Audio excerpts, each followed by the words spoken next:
What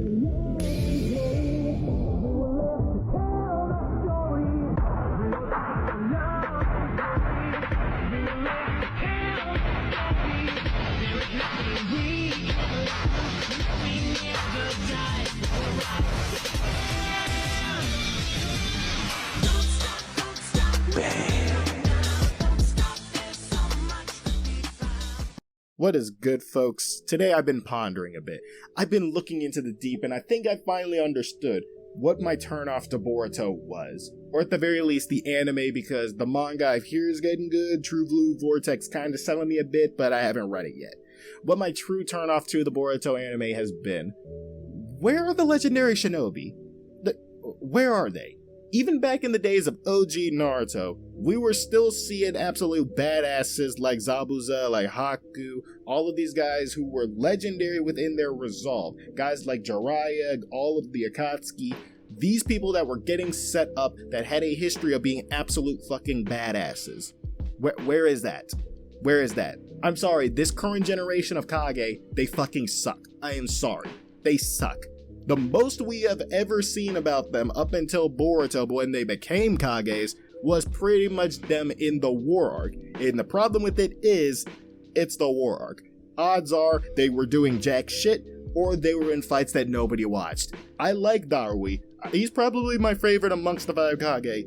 But, once again, most folks skipped the Kinkaku and Gigaku fight because it was pretty bad. Gaara is the only one that I somewhat take seriously in that group, and even then I can barely take him seriously. What did they do to my boy? What did they do to him? And outside of Naruto and Sasuke, these guys ain't doing shit to any of the actual main threats, so what the fuck are they doing? What are they doing? And even the non-Kage heroes of the 4th Great Shinobi World War, where are they? Where is Killer B? Where is he at? He is an absolute hero. Where is he at? He's the only other one that got some decent treatment outside of Guy and Kakashi, and Kakashi's pretty much in a wheelchair, so, you know, he's still around, but, you know, he's not doing anything. Kakashi is at least somewhat cool, like, he's just kind of in the shadows, or he's kind of just chilling at home at this point, which, you know what, fair play to the man, he's been through enough. And much like a boomer, these damn kids got me looking back to the old days where legends were actually legends. And unlike actual boomers, this era was actually full of respectable people.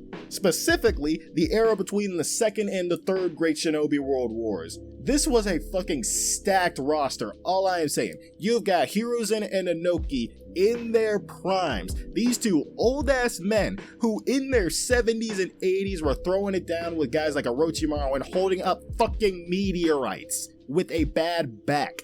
These guys in their physical prime. You cannot tell me these boys weren't absolute fucking units. We have got the rise of the Sannin. This is where they are building their legends, even when they aren't at their absolute peaks yet. This is still the beginning of them building the absolute legends that they would carry on for the rest of their days.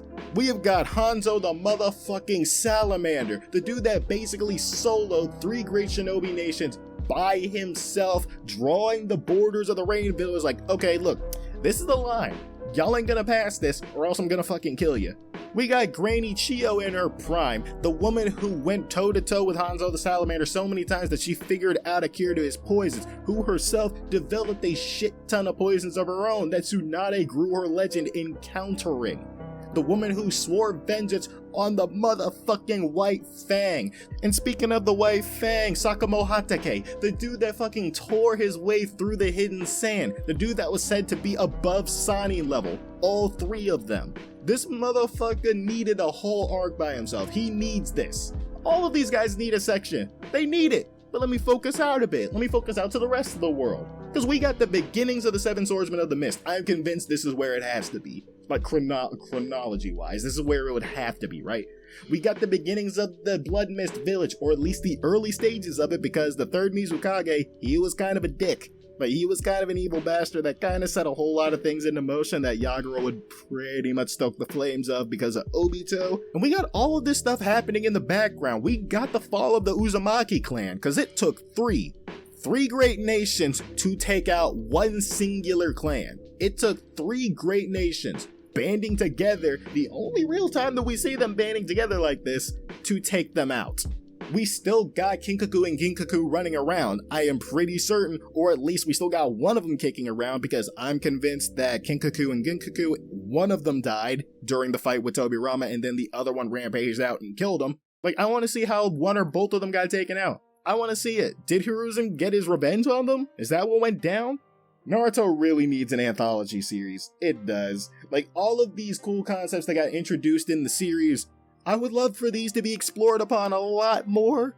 Like, personally, I would follow an arc following the signing. I would follow a whole thing with the Rain Village in the early stages of the Akatsuki. I forgot to mention them. They're also within this time period. I would love to see the fall of the Uzumaki clan and what led to the massacres. Where is all of this?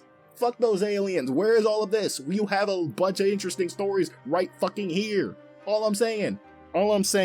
Slap Jiraiya and a young Minato on a cover, watch that make a fuck ton of money. Oh wait, you did!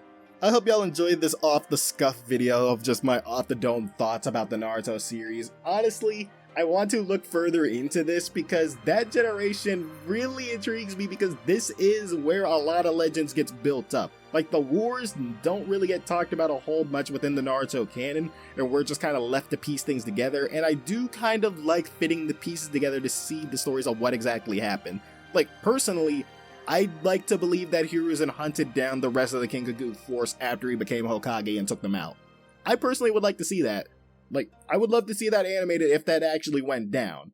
Honestly, that could be cool. But anyway, let me wrap this extremely unfocused video up because I really wanted to get a video out, and I just kind of had this thought that I didn't really advance on. Like, there ain't no script or nothing. This is just kind of my off-the-dome thoughts about it.